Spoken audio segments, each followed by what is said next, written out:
Hey, welcome to Cooking with Bill and Ruby. We're going to be doing snickerdoodles today. So you can use any snickerdoodle recipe that you want. Mine is going to use shortening as the main ingredient in terms of the fat. I have flour, I have sugar, I have some baking soda here and some salt, and very important, cream of tartar. I have a half cup measure and a cup measure, and then I have a tablespoon and a teaspoon. I also have a scraper, and then I'm going to need some cinnamon, and then I'll also have some eggs that I'll use. So those are basically the ingredients. We'll put the recipe on the YouTube site so you can see what we're using. But again, you know, any recipe that you have will probably be fine. So I'll come back in a minute and we'll sort of show you once things are pre-mixed what we're going to do. Okay, so I have kind of staged some of the ingredients here. So this is a bowl with cinnamon and sugar, with the ratio of sugar to cinnamon is 2 to 1. So 2 tablespoons of sugar, 1 tablespoon of cinnamon. I'm making a double batch, so this looks like it's more than you would see if you were just making a single batch, which is a couple dozen cookies. We're going to make 4 dozen because I'm just going to bring a bunch to work. These are the dry ingredients here. So this is like your flour, your salt, your cream of tartar, the baking soda are all in here. Again, double batch. So keep in mind when you're seeing this and you're looking at the recipe, this is really twice as much as normal.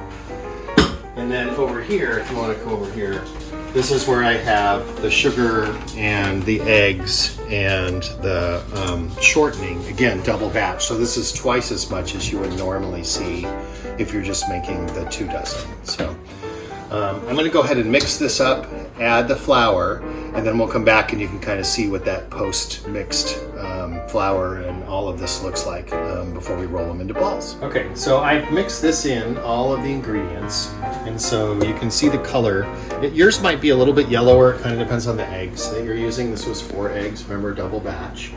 So I'm going to take a ball and roll it, and it looks like about this size. So you can see kind of the consistency there and how flaky that is. And this is with shortening. So we'll roll that into a ball, and then we're going to take the ball and we're going to roll it in this sugar and cinnamon mixture so that we get the cinnamon and sugar on all sides of the ball there. And then we'll just lay them out in a tray.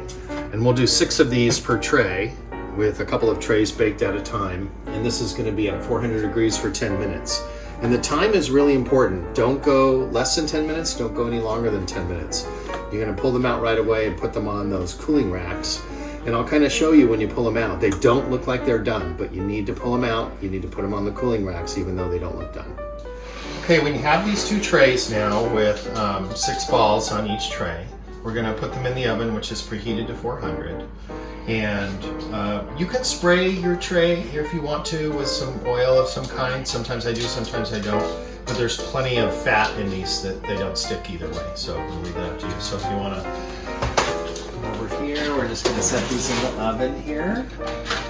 And we'll set the timer for 10 minutes after they're in there here. And then we'll come back in 10 minutes and you can see what they look like. Okay, these alarm is just going off. It's been 10 minutes. And we're going to pull these out of the oven and you can see what they look like. And the key thing here is that you'll notice, and I'll just kind of poke into one of these, they're very soft, right? They're very crumbly and they don't look done necessarily, but you need to pull them out at 10 minutes. And then we're going to come over here and put them on these cooling racks. And then after they cool, we'll come back and we'll kind of show you what those look like and what the texture is. But again, they don't look done, and that's the main secret to cooking a good snickerdoodle is pull it out right at 10 minutes. Okay, so these have been cooling for at least 10 minutes, maybe a little bit longer. This is some almond milk, but I recommend any kind of cold milk that you like. So I'm going to break this, and you can see it's very soft and very flaky inside, but it's not runny like you saw when they first came out of the oven. They're really good warm, and they're excellent with a nice cold glass of some kind of milk. All right, thanks for cooking with Bill and Ruby.